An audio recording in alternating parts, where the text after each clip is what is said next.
6. So it's roasted eggplant, and then we finish it with a little smoked sea salt. So good, like little pillows of paradise. We'll kind of just cut them and like fry same things, about a ½ inch. And this is fun.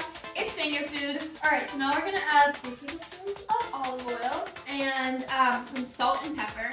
So easy. Look at that. We just bake them on parchment to make our lives even easier. 375 for 50 minutes. Now we're just gonna go pop these in the oven.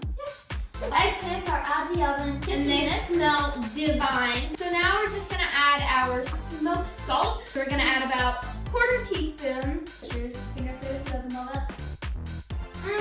Oh my gosh, so the smoked salt really ties all the flavors together of the eggplant and everything. And they're just crispy on the outside and so soft on the inside. Like, they're like fries. Silky. Yeah, So perfect. good. So enjoy.